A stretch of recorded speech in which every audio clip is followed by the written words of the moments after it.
Al igual que el domingo pasado, también hoy la Iglesia fija su atención en la gigantesca figura de San Juan Bautista, el más grande de los nacidos de mujer, según expresión de Jesucristo. Podemos esta vez detenernos en dos ideas principales. La primera es su condición de testigo, de mártir de la luz, como lo llama el otro San Juan, el evangelista, en el prólogo del Evangelio que acabamos de escuchar. ¿Qué significa testigo o mártir de la luz? Que dio testimonio con la palabra, con las obras y con la sangre de la luz eterna que es Jesucristo. Jesús dirá más adelante: yo soy la luz del mundo, el que me siga no andará en tinieblas, sino que tendrá la luz de la vida. Cristo Jesús, el Verbo de Dios, es la luz que alumbra a todo hombre. Cristo es la luz y Juan es quien da testimonio de esa luz. Lo hemos escuchado también en el Evangelio de recién. Él no era la luz, sino el testigo de la luz. Apenas nacido, Juan, su padre Zacarías, dijo: a ti, niño, te llamarán profeta del Altísimo, porque irás delante del Señor a preparar sus caminos, anunciando a su pueblo la salvación, el perdón de sus pecados. No le dijo para dar la salvación. Él no era la luz, sino para anunciar la salvación, para testimoniar la luz. Testimonio de Juan que fue inequívoco, despojado de toda ambigüedad, de toda duplicidad. Ninguno de sus discípulos y ninguno de sus oyentes tuvo que preguntar qué quería decir. Nadie tuvo necesidad de pedir aclaraciones o de dar explicaciones para que no lo malinterpretaran. Su testimonio fue puro, diáfano, claro, como la luz del Verbo que anunció. Y cuando por su talla moral, por su grandeza espiritual, sus discípulos lo confundieron con el Mesías, inmediatamente él dijo: Él es el Cordero de Dios, no yo. Yo soy solamente su voz. Él es la palabra, síganlo a Él, no a mí. Y así los primeros discípulos de Jesucristo fueron antes discípulos de Juan. Y fue Juan quien los condujo hasta Cristo. Eso es ser testigo de la luz. Y como buen testigo, su testimonio de ninguna manera podía ser tenue, medroso. Llamó a las cosas por su nombre, sin elipsis, sin rodeos, y menos aún sin entrar en componendas con los poderosos, frente a los cuales le importó un bledo que la verdad les molestara. Predicó la verdad y denunció el mal con nombre y apellido. A las autoridades religiosas les dijo en la cara: raza de víboras. Y al rey Herodes, que vivía en adulterio con Herodías, la mujer de su hermano Filipo: no te es lícito tener la mujer de tu hermano. Así, lisa y llanamente. Comenta San Bernardo: reprende con plena libertad de espíritu a un rey cruel y soberbio, saliendo expresamente del desierto con santa indignación y mostrándose inflexible a los halagos y al martirio. Ni fue por eso soberbio, ni inmisericorde, ni falto de caridad. Simplemente fue lo que Dios le pidió que fuese: testigo de la luz, testigo de Jesucristo, mártir de la verdad hasta las últimas consecuencias.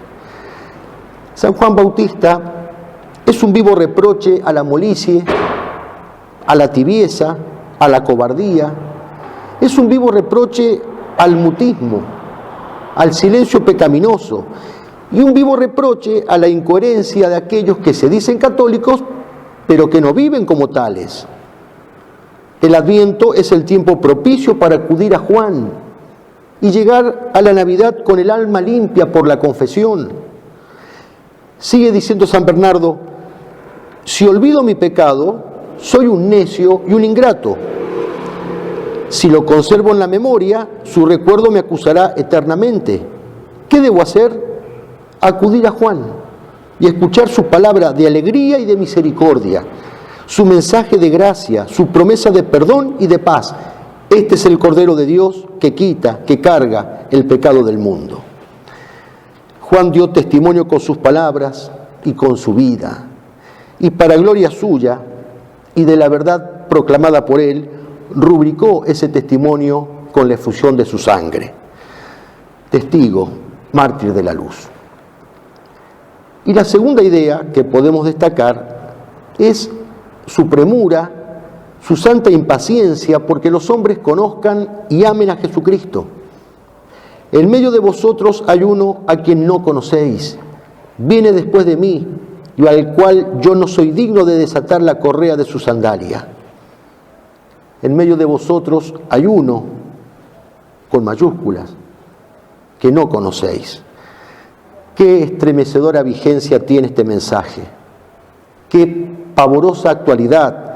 Han pasado 20 siglos y Jesucristo sigue siendo ignorado, desconocido, despreciado por tanta gente.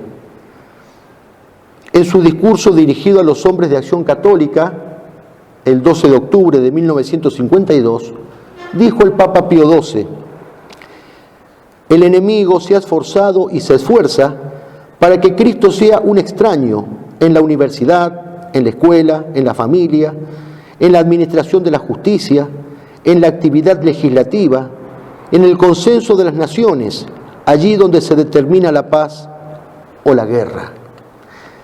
Jesucristo, el gran desconocido, el gran olvidado, el gran marginado, Él está en medio de nosotros, está en medio de los hombres, está en el hermano que necesita de mí, ya sea material o espiritualmente, está en los que sufren, en su cuerpo o en su alma, está en los pobres, está en los enfermos, está en su iglesia, está con su palabra, con su gracia, con los sacramentos. ¿De cuántas formas Cristo está en medio de nosotros?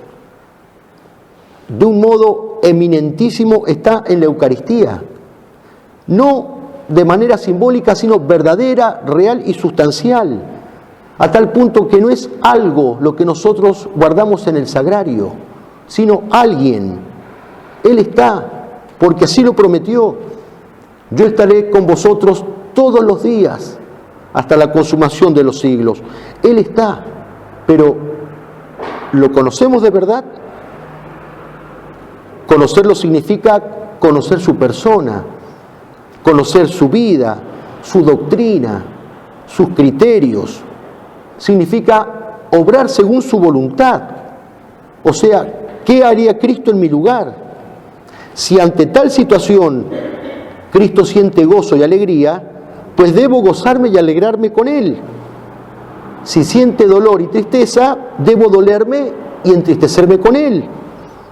Si siente cólera, enojo, debo encolerizarme, enojarme junto a Él. Precisamente ante el misterio del nacimiento de Cristo, para el cual el Adviento nos prepara, San Ignacio de Loyola pide conocimiento interno del Señor, que por mí se ha hecho hombre para que más le ame y le siga. Conocimiento interno del Señor, es decir, no un conocimiento meramente intelectual, sino un conocimiento transido de amor, y un amor que me tiene que llevar a la imitación y al seguimiento. De lo contrario, el amor a Cristo es simple sensiblería, es pura veleidad y en definitiva desconocimiento del Señor. Y Juan el Bautista sigue gritando desde el cielo: en medio de vosotros hay uno que vosotros no conocéis. Desconocimiento de Cristo que ha ganado terreno en el corazón de tantos hombres y en el corazón de los pueblos, de las sociedades, de las naciones. ¿Y esto siempre fue así? No, no siempre fue así. En su encíclica Immortale Dei, que hemos citado alguna vez, sobre la Constitución Cristiana del Estado, del 1 de noviembre de 1885, El Papa León XIII escribía: hubo un tiempo en que la filosofía del Evangelio gobernaba los estados.